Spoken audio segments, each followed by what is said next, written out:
말씀 시편 46편 1절부터 11절까지 본문 말씀을 통하여서 하나님은 우리의 피난처시로다 라는 말씀의 제목으로 하나님 말씀 증거하겠습니다. 자, 한 주 동안 평안하셨습니까? 네, 지난주에 엄청나고 매우 낯설고 매우 이상한 사건을 우리가 모두가 경험을 하셨죠. 예, 무슨 사건이든 다들 눈치를 채셨나 보네요. 사이렌 소리를 들었습니다. 경찰차 소리를 들은 적 있었어요. 삐뽀삐뽀. 앰뷸런스 소리는 가끔씩 듣지만 위 하면서 이렇게 길게 어디선가 소리가 나는 건가? 비행장에서 소리가 나는 건가? 어디 공사장에서 소리가 나는 건가? 새벽 예배를 마치고 마당에서 청소하고 있는데 갑자기 윙 소리가 계속 나가지고 이게 무슨 소리야? 잠시 머물렀던 시간이 있었습니다. 게다가 이제 문자를 받았는데요. 안내 문자 우리 자주 받았잖아요. 지진 경보 울리면 안내 문자를 받기도 하고, 코로나 우리가 이제 시대를 겪어왔기 때문에 코로나 얼마 정도 감염이 됐다, 사람들이 얼만큼 있다, 때로는 실종 신고 이런 것들도 안내 문자를 받은 적은 있는데 위급 문자 받아보신 적 있어요? 위급 문자 처음 받아봤거든요. 사실 저는 그 울리는 게 좀 귀찮아가지고 울림을 꺼놔서 안내나 전화부터 안 받아요. 우리 이제 아이들이나 우리 가족들은 받는데 저는 잘 안 받습니다. 근데 제 핸드폰도 막 울리는 거예요. 보니까 위급 문자. 근데 내용이 더 당황스럽습니다. 대피하십시오. 대피하십시오. 기억나십니까? 이런 메시지 받아본 적 없거든요. 지금으로부터 40년 전이네요. 1983년. 우리가 2023년이니까 1983년에도 이와 비슷한 일이 있었죠. 사이렌 소리가 울렸습니다. 왜냐하면 북한에서 이웅평이라는 분이 비행기를 타고 우리나라에 넘어오셨어요. 그래가지고 그때 사이렌 소리를 들었던 기억이 있습니다. 정말 며칠 쫄라가지고 가족들하고 풀장에 놀러 갔는데 그 사이렌 소리 때문에 수영도 못하고 집으로 얼른 대피했던 기억이 있기 때문에 저는 그걸 잊지를 못해요. 이제 수영하려 하기 전에 가족들 사진 찍는다고 자 사진 찍자 딱 찍고 물에 딱 들어갔는데 위 해가지고 대피하라 그래가지고 그대로 그 길로 짐 싸서 집으로 왔던 기억. 예. 처음으로 풀장을 갔는데 돌아왔던 기억이 있었습니다. 낯선 사이렌 소리를 듣고 나왔더니 난리가 난 거예요. 출근하는 아내에게서 전화가 왔습니다. 어떻게 해야 돼? 그런 전화가 왔었고, 평상시 아빠한테는 연락도 없던 아들이 아빠 어디 있어? 전화가 왔어요. 자, 어떻게 해야 될까? 저도 굉장히 당황했습니다. 어떻게 해야 될지 모르니까 일단 좀 침착하게 기다려보자 이렇게 얘기했습니다. 왜냐하면 대피하라고 했는데 어디로 대피해야 되는지 몰라가지고 일로 가면 돼, 절로 가면 돼 그러면 좋은데 저도 몰라가지고 처음 겪는 일이라 좀 기다려보자, 무슨 일이 있겠지, 그 다음에 어떤 안내가 있겠지 그런 생각을 했어요. 그랬더니 이제 시간이 좀 지나니까 오보였다, 이제 안내 문자가 와서 이제 마음을 놓았던 시간을 우리가 겪었습니다. 여러분들도 겪으셨죠? 주무셨나요? 새벽에 난리 났었는데 6시 32분 정확하게 새벽 예배 마치고 마당 쓰는 그 시각에. 자, 근데 이제 그 메시지를 받고 나서 이제 고민이 생기는 거예요. 어디로 대피해야 하는가? 이건 이제 아침 먹으면서 이제 얘기했습니다. 저희 어머니는 여기 8호선 석천역이 가깝기 때문에 저 석천역으로 가야 된다라고 주장을 하셨고, 아니에요 엄마, 9호선이 더 가까워요. 석천 고분역이 더 가깝기 때문에 우리는 석천 고분역으로 가야 된다, 이런 이야기를 나눴습니다. 근데 이제 그 순간에 갑자기 그런 생각이 드는 거예요. 말씀이 탁 떠오르는 거예요. 무슨 말씀이었냐면, 지난주에 우리가 나무 두 그루를 보면 에덴이 떠오르고 두 기둥을 보면 성전을 떠올려서 어떤 상황이나 어떤 일이 벌어지면 말씀이 생각나고 결국 하나님까지 생각나는 시간이 되었으면 좋겠다라고 말씀을 드렸잖아요. 그 생각이 탁 드는 거예요. 그래서 불현듯 그 생각이 들고, 이 상황을 통해서 어디로 가야 될지를 생각해서 8호선 석천역이냐 9호선 석천 고분역이냐를 생각하는 게 아니라 말씀에서 뭐라고 하는지가 생각나야 되는 거잖아요. 그래, 맞아, 이런 상황이 벌어질 때 말씀은 뭐라고 하는 것이지? 라는 생각이 이제 떠올리게 됐습니다. 그때 어떤 말씀이 딱 들었냐면, 그래, 대피하라, 피난처. 그렇네, 피난처. 맞다, 하나님은 우리의 피난처시라는 말을 내가 들은 기억이 있는데 라는 생각이 드는 거예요. 그래서 자세하게 검색을 해가지고 말씀을 딱 찾아봤더니 마침 또 이제 23주, 24주째 우리가 살펴볼 수 있는 그 성시교독 24번째 말씀에 하나님은 우리의 피난처가 되신다 이렇게 말씀을 하고 있던 것이었습니다. 자, 그래서 그래, 이게 우리에게 어떤 임기응변, 어떤 대처 상황을 확인하는 것이 아니라 갑자기 처음 겪는 일이 벌어지면 과연 우리는 말씀을 떠올리고 있는가? 목사인 저도 8호선으로 가야 되느냐 9호선으로 가야 되나 그 생각을 하는 것처럼 아니 우리에게 말씀을 떠올리면 말씀에서 이와 똑같은 상황이 벌어졌을 때 우리는 어떻게 해야 되는가를 다시 한번 일깨워주는 시간이었다라는 생각을 생각하게 되었습니다. 성경에서 뭐라고 그러냐 하나님께서 우리의 피난처가 되신다. 그러므로 그의 인도하심을 따라야 된다라는 말씀을 우리에게 주셨어요. 그 말씀을 떠오르고 나니까 아 그래 하나님께서 우리의 피난처가 되신다고 했는데 그럼 우리의 피난처는 어디일까? 하나님 그럼 우리의 피난처는 어디입니까? 라고 생각을 했더니 저에게 주시는 감동은 8호선 석천역도 아니고 9호선 석천 고분역도 아니고 옥토교회가 피난처다 이렇게 말씀을 주시는 거예요. 왜요? 지하실 있잖아요. 우리 지하실에 안 내려가 보셨지만 지하실에 넓은 예배당이 있습니다. 거기 원래 식당도 있고요. 시원해요. 얼마나 안전한지 모릅니다. 근데 무엇보다 교회를 피난처로 떠올리게 하시는 것은 어디로 가느냐가 중요한 게 아니라 하나님이 함께 하시느냐가 중요한 거 아니겠습니까? 하나님이 함께 하시는 그곳이 피난처가 될 것이다 라는 말씀을 다시 한번 심령 가운데 새기게 해 주셨다라는 거죠. 이번 시간을 통하여서 나라적으로도 다시 한번 이런 어떤 안내 방송이라든가 어떤 일이 벌어질 때 어떻게 해야 될지를 연습하는 시간이 되었다면 우리 신앙인들에게도 특별히 믿음의 사람들에게도 어떤 상황이 벌어질 때 나는 과연 그 위급 상황을 가장 먼저 하나님께 아뢰고 만나고 있는가 이거를 점검하는 시간이 되었기 때문에 이 말씀을 붙잡는 시간이 되기를 소망하는 마음으로 오늘 말씀을 준비했습니다. 오늘 말씀에 시편 기자는 이렇게 이야기합니다. 하나님께서 우리의 피난처가 되신다. 11절에 나와 있는데요. 우리 함께 읽도록 하겠습니다. 11절 시작. 만군의 여호와께서 우리와 함께 하시니 야곱의 하나님은 우리의 피난처시로다. 자, 어려운 상황이 닥쳤을 때 가장 먼저 뭘 해야 된다고요? 말씀을 떠올리는 거예요. 그렇죠? 말씀을 떠올리게 될 때 그 말씀 가운데 역사하시는 하나님께서 우리에게 길을 인도해 주신다라는 거죠. 그런데 오늘 말씀에서는 하나님께서 우리의 피난처가 되신다 이렇게 말씀을 주셨기 때문에 6월 한 달 우리가 함께 살면서 항상 말씀을 통해 주시는 하나님이 우리의 피난처가 되시는구나. 그래서 어려운 상황이 닥칠 때마다 하나님을 떠올리시고 말씀을 떠올리시고 교회를 떠올리셔서 그 하나님의 인도하심을 받는 그 보호하심과 돌보심을 받아내는 우리 믿음의 성도와 교회가 되시기를 주의 이름으로 간절히 축원합니다. 자, 이 본문을 어떻게 이해하면 좋을까 고민하다가 이 피난처와 관련되어서 가장 좀 전문적인 사람이 누굴까를 생각해봤어요. 피난처 누구보다 제일 잘 알고 있는 사람한테 물어보면 도움이 되지 않겠습니까? 성경에 그런 인물이 한 명 있습니다. 피난처에 대해서 아주 익숙한 사람 누구냐면 바로 다윗입니다. 다윗이 피난처를 많이 알고 있습니다. 왜냐하면 그는 고생을 많이 해가지고 피난을 많이 다녔기 때문이지요. 우리가 알고 있던 것처럼 사울 왕으로부터 미움을 받아서 도망 다녔습니다. 그때마다 피난을 떠나야 했었고요. 또 아들 압살롬 때문에 피난을 떠나야 하기도 했습니다. 그가 경험했던 피난처들을 성경에서는 다양한 곳들로 설명을 하고 있어요. 살펴보니까 라마라는 곳이 있었고 높 땅이라는 데가 있었고 또 블레셋에 있는 가드라는 곳에 피난을 가기도 했고 모압 잘 알고 있는 다윗이 자주 가던 땅 모압 땅 있었고 또 헬의 숲을 사이에 숨어 있기도 했었다. 아둘람굴 아마 들어보신 적 있을 텐데 아둘람굴 있었고 또 엔게디 광야로 피난을 가기도 했습니다. 그 외에 마온 황무지 갈멜 여러 피난처들이 쫙 있었어요. 어느 곳으로 도망을 가야 어느 곳으로 피난을 가야 가장 안전하겠습니까? 라고 다윗에게 물어보면 여기가 좋겠습니다. 아마 말을 해줄 거다라는 생각이 들었어요. 그런데 다윗이 피난을 가면서 썼던 이 시편이 있었는데 시편 18편 2절에 보면 그가 피난을 가면서 이렇게 고백을 하고 있습니다. 시편 18편 2절인데요. 한번 함께 찾아볼까요? 우리 함께 시편 보니까 18편이에요. 813면에 있는데 시편 18편 찾으셨나요? 813쪽에 시편 18편 1절과 2절 우리 함께 읽겠습니다. 시작. 다시 시편을 읽을 때는 어떻게 해야 된다고요?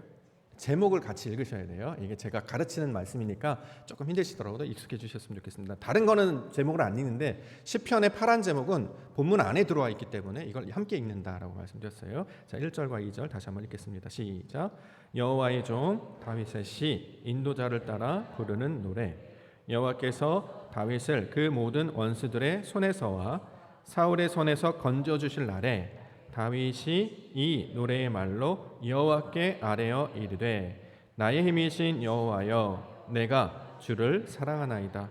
여호와는 나의 반석이시요 나의 요새시요 나를 건지시는 이시요 나의 하나님이시요 내가 그 안에 피할 나의 바위시요 나의 방패시요 나의 구원의 뿌리시요 나의 찬성이시로다. 아멘.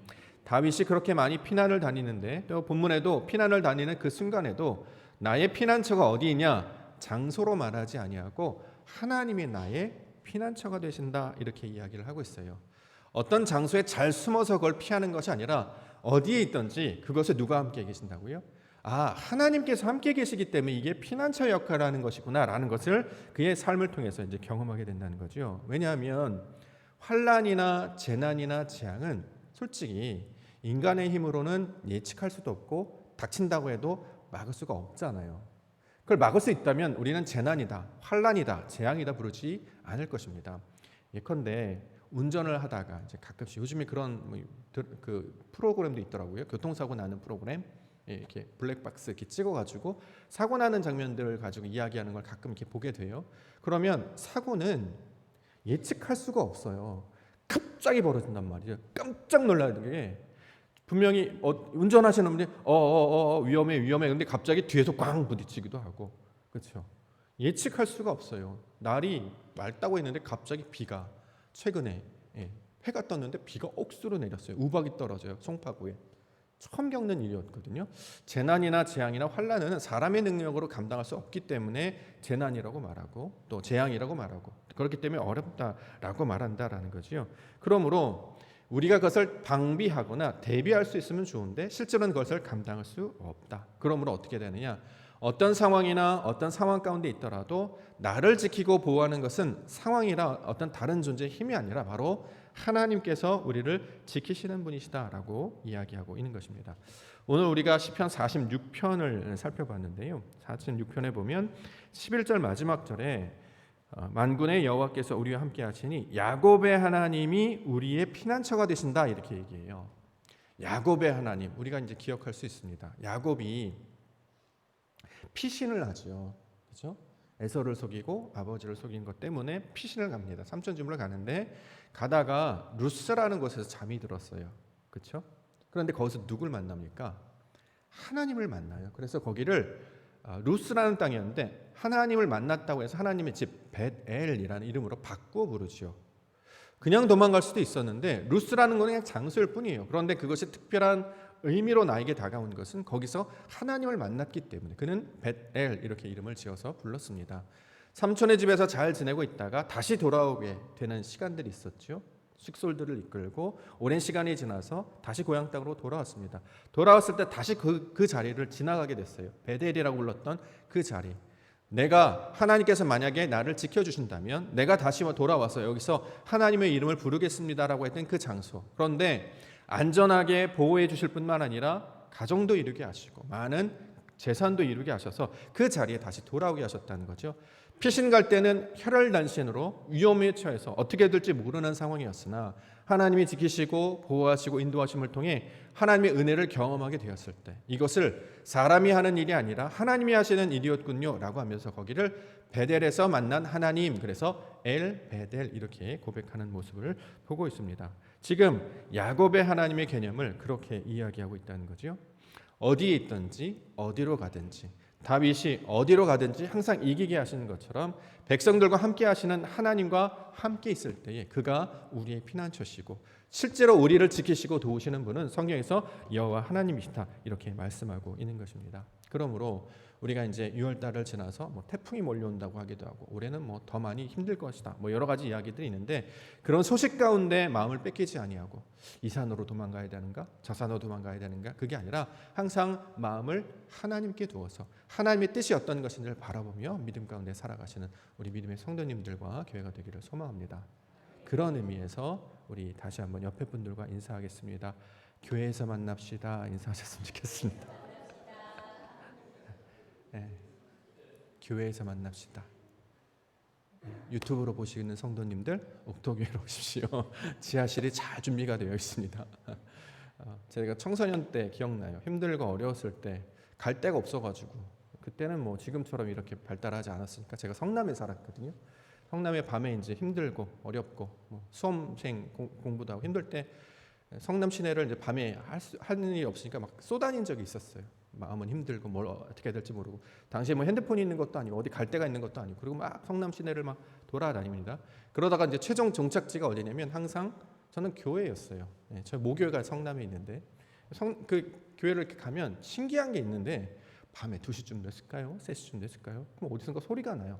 권사님들 헝헝헝헝 이렇게 기도하는 소리, 이렇게 기도하는 소리 갖고 너무 놀라운 장면. 밤에 교회를 하는데 기도하는 분이 있었어요. 보니까 나중에 보니까 이제 권사님들, 여름에 가셔도 계셨고 겨울에 가서도 계셨고 저분들은 집이 없으신가? 알고 보니까 교회를 지키시며 기도하셨던 분들이었다는 거죠. 근데 어렸을 때 제가 그 기억을 되게 좋은 추억을 갖고 있습니다. 힘들 때 어려울 때 딴 곳으로 가지 아니하고 결국 이제 교회로 가요. 교회 이렇게 앉아가지고 있으면 지쳐가지고 힘들기도 하고요. 여름에 가면 교회는 모기가 많아가지고 오래 못 있겠어요.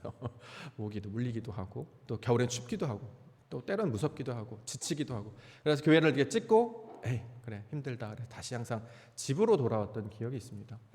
이 세대를 살아가면서 동일하게 우리에게 주시는 메시지가 아닐까. 힘들고 어려울 때 어디로 가야 될까? 대피하라고는 했는데 무엇으로 어느 곳으로 돼야 안전할까? 이런 고민들이 있단 말이죠. 이 세대를 살아가는 사람들과도 똑같은 숙제일 겁니다. 근데 성경은 대피할 수 있는 피할 수 있는 곳이 있고 분이 있는데 그분을 여호와 하나님이시다 이렇게 이야기하고 있습니다. 왜냐하면 그는 두려움을 없게 해주시기 때문이다. 성경은 그렇게 이야기합니다. 3절, 2절, 3절 볼게요. 시편 46편 2절과 3절 함께 읽을까요? 시작. 산이 흔들려 바다 가운데 빠지든지 바닷물이 솟아나고 뛰놀든지 그것이 넘침으로 산이 흔들릴지라도 우리는 두려워하지 아니하리로다. 와, 땅이 변하고 산이 흔들리고 바닷물이 솟아나고 뛰노는데 불안할 수밖에 없죠. 무서울 수밖에 없죠. 당황할 수밖에 없습니다. 그런데 본문에는 그럼에도 불구하고 우리는 두려워하지 아니한다 이렇게 이야기하죠. 제가 이 모습을 이제 보면서 막 상상을 해봤어요. 재난 영화 보신 기억 있습니까? 해운대 바닷물이 막 밀려 들어가고 사람들이 막 휩쓸려가고 2012 지구가 멸망해서 땅이 꺼지고 난리가 나는 그런 재난 영화 이제 가끔씩 이렇게 볼 때가 있는데 가만히 보고 있으면 특징이 있어요. 그게 뭐냐면 주인공들이 재난이 닥치면 어디론가 막 대피하잖아요. 그러면서 끝나요.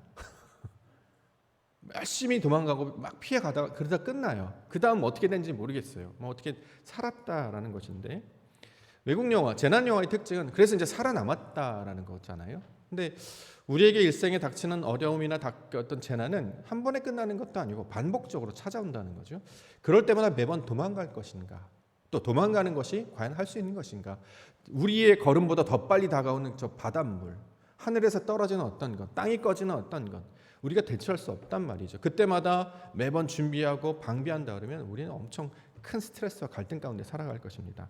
자, 그런데 바닷물이 오늘 본문에서 바닷물이 솟아나고 뛰논다. 그럼에도 불구하고 두려워하지 않게 되는 상황이 과연 있을 수 있을까? 우리 안에 큰 문제가 떨어졌어요. 이게 이제 우리가 바닷물을 이제 비유적으로 우리에게 닥쳐지는 환란이나 재난으로 이야기를 한다면 큰 문제가 이렇게 떨어졌어요. 당황하지 않고 불안해하지 않고 담대하게 두려움 없이 맞설 수 있을까요?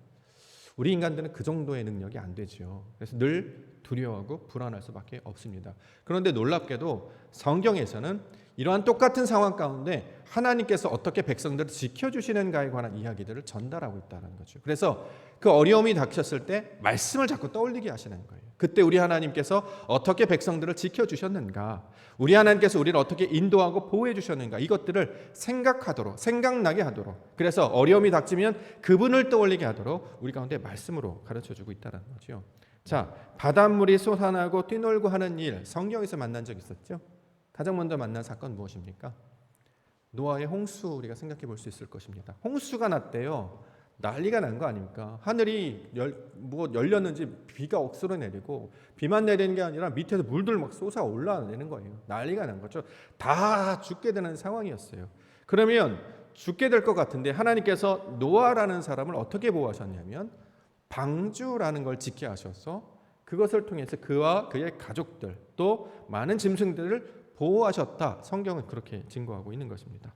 자, 창세기 7장 15절과 16절에 기록이 되어 있는데 무릇 생명의 기운이 있는 육체가 둘씩 노아에게 나와 방주로 들어갔으니 들어간 것들은 모든 것의 암수라 하나님이 그에게 명하신 대로 들어가매 여호와께서 그를 들여보내고 문을 닫으시느니라.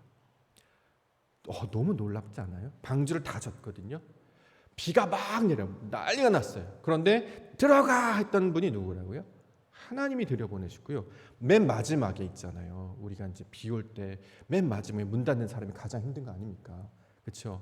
근데 이거를 하나님께서 문을 닫으셨대요. 결국 노아와 가족들과 백성들을 지켜주시기 위해서 역사하시는 분이 하나님이셨다는 것을 성경에서 증거하고 있다는 거죠.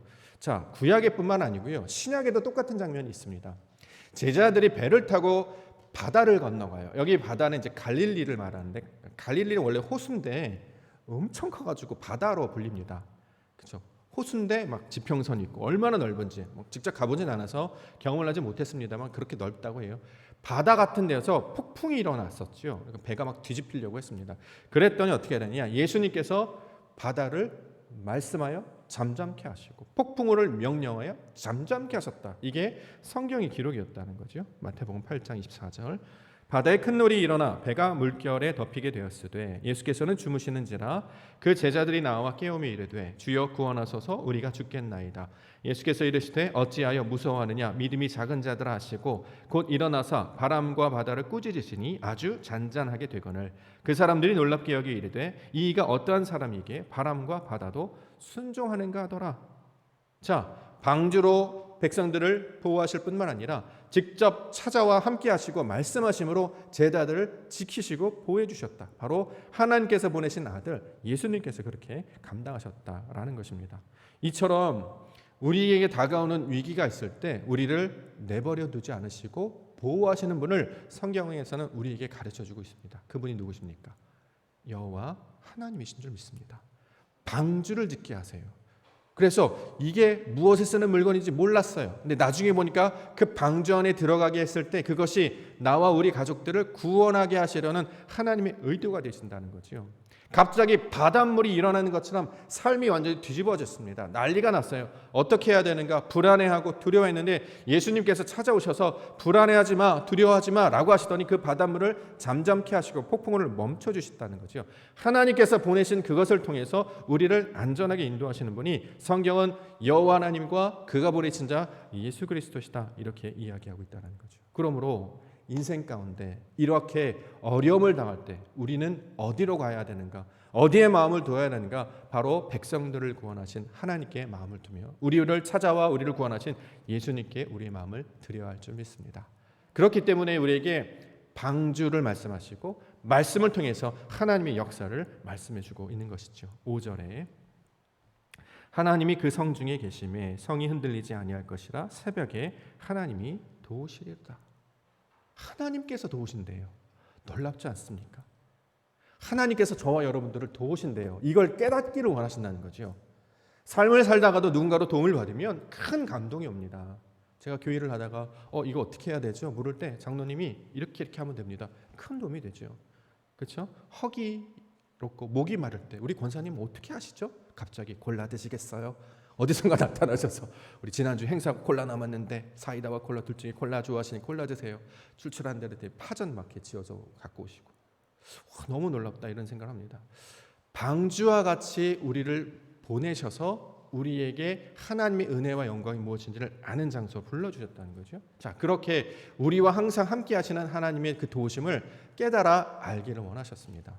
하나님께서 우리에게 보내신 방주, 가족이 있을 것이고요. 그렇죠? 가족들이 보호를 하니까 조금 더 나아가면 지역 사회가 되겠죠. 저는 근데 하나님께서 우리에게 만들어진 방주를 교회라고 생각합니다. 교회가 우리 가족들을 살게 해주셨어요. 전 이게 너무나 기쁘고 너무나 영광스럽고 너무나 감사한 것입니다. 제가 어렸을 때 교회를 다닐 때 저 혼자 다녔기 때문에 교회 안에서 이제 가족 특성들 하거나 이런 거 보면 너무 부러워했어요. 아버지, 할아버지, 할머니부터 시작 가족들하고 애기들 막 나와가지고 가족 특성 그걸 보면 되게 좋아 보이더라고요. 그때서부터 뭐 어머니한테도 교회 나가자, 형한테도 교회 나가자, 막 주변에 이렇게 얘기를 했는데 지금 이제 그때 그 1983년부터 한 40년이 지났는데 지금은 우리 가족들이 딱 교회에서 찬양하고 예배하는 것 너무나 귀하고 감사하다 이런 생각합니다. 왜 그러냐면 제가 그때 혼자였는데 교회 분들이 엄청 도와주셨어요.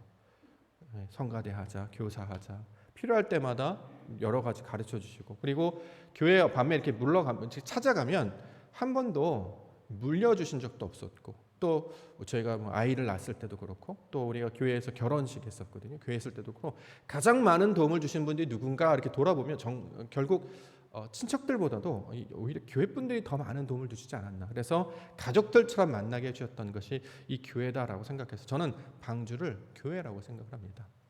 우리 이번 주에 성가대 단합대회 잠깐 열렸습니다. 그래가지고 뭐 이런저런 얘기 나누다가 우리 이제 아이 얘기 나왔어요. 아이 낳으세요. 우리 권사님이 키워주실 거예요. 아들 낳으시면 우리 저쪽 계신 권사님, 딸 낳으시면 딸 전문 우리 권사님이 키워줄 거예요. 그래서 힘든 일이 있거나 어려움이 있을 때 내가 도와줄게 하는 모습들을 보면서 이게 바로 방주 같은 게 아닐까. 세상에 누가 나를 도와주겠습니까? 세상에 누가 내 이야기를 들어주겠습니까? 아무도 없었거든요. 그런데 하나님께서는 이 교회를 방주와 같은 것으로 보내셔서 우리에게 도움을 받고 힘을 얻고 구원을 받는 일로 우리를 인도해 주셨다라는 거지요. 무엇보다도 하나님께서 우리에게 예수님을 보내주셨어요. 예수님은 지혜의 모습으로 또 하나님께서 우리에게 필요한 것이 무엇인지를 알게 하셨다는 거죠. 왜 우리에게 예수님을 보내주셨냐면 문제를 피해가지 않도록 두려워하지 않도록 이렇게 하셨다는 거죠. 폭풍이 일어나면 도망가고 싶을 것 같아요. 바닷물이 일어나면 해운대처럼 반대 방향으로 뛸 것 같아요. 그런데 예수님은 찾아오셔서 내가 잠잠케 할 것이니 너희는 어떻게 해요? 가만히 있으라 이렇게 얘기하죠. 10절 이르시기를 너희는 가만히 있어 내가 하나님 됨을 알지어다. 내가 문나라 중에서 높임을 받으리라. 내가 세계 중에서 높임을 받으리라 하시도다. 하나님께서 하나님 되시겠다라는 고백인데 그분이 어디 계시냐면 우리와 함께 가셔서 그분이 높아짐과 동시에 우리도 높아지게 하셨다는 거예요. 그렇죠? 그래서 하나님께서 우리를 도우셔서 당신의 영광을 드러내실 때 우리도 함께 당신의 영광을 알게 하시겠다 이렇게 말씀하고 있는 것입니다. 그럼 어떤 일이 벌어지냐? 세상의 어려움과 세상의 여러 가지 힘든 일을 만날 때 우리는 자꾸 피해가려고 하거나 도망가려고 하거나 숨으려는 경향이 있잖아요. 이 일이 없었으면 좋겠다. 나를 좀 피해갔으면 좋겠다. 그렇죠. 그런데 예수님은 우리에게 힘과 용기가 되어 주셔서 우리가 그 일을 맞서서 이겨내도록 인도하셨다라는 거죠. 다윗이 골리앗을 이길 수 있었던 것은 하나님께서 주셨던 믿음 때문이었지 않습니까? 대부분의 사람들은 피하거나 도망가거나 숨는데 하나님께서 함께 하신 자들은 도망가거나 숨거나 피하는 것이 아니라 맞서서 그것을 이겨내도록 어려운 일들을 감당해내도록 그래서 폭풍우도 두려워하지 아니하고 바닷물도 두려워하지 아니하도록 방주와 같은 것이기 때문에 그 말씀과 함께 연합한 자들은 세상이 감당하지 못할 믿음의 사람으로 불러주신다는 것을 본문에서 이야기하고 있다는 거죠. 단순히 피난처는 우리의 몸만 숨기는 것을 끝나는 것이 아니라 하나님의 영광을 드러내는 빛의 자녀들로 진리의 자녀들로 세워주셨습니다. 그런 의미에서 하나님께서 저와 여러분들을 불러주신 줄 믿습니다. 그래서 시간이 지날 때마다 저는 그런 마음이 있어요. 특별히 우리 옥토교에 오시는 분들 성도님 가운데 어디 사세요? 뭐 이런 얘기할 수 있겠죠. 어떤 일 하세요? 이런 얘기할 수 있겠죠. 근데 더 하기를 원하는 마음은 뭐냐면 저 옥토교회 교인입니다. 제가요 이래봬도 옥토교회 교인이에요. 그 한마디로 와 끝났구나. 그런 사람이 됐으면 좋겠습니다. 무슨 뜻이냐면 나는 하나님의 사람입니다 라는 것을 자랑스러워할 수 있는 사람이 되었으면 좋겠습니다. 실력이 없어서 세상의 어려움 때문에 무너지고 엎드려지는 것이 아니라 내가 하나님을 알기에 그분이 선하시고 그분이 높으신 분이시기에 그와 연합하게 될 때 그분이 높아질 때 우리도 함께 높은 지경 가운데 인도해 주신다라는 거죠. 그러면 세상이 바닷물이 폭풍우가 달아올지라도 두려워하지 않게 하시고 삶의 어려운 문제가 있을지라도 피하거나 숨는 것이 아니라 맞서 이길 수 있는 용기의 사람들로 저와 여러분들을 불러 세워주실 줄 믿습니다. 그래서 그러한 자들을 성경에서는 용사라고 부르고 있고요. 요한계시록에서는 이기는 자다 이렇게 말하고 있는 것이죠.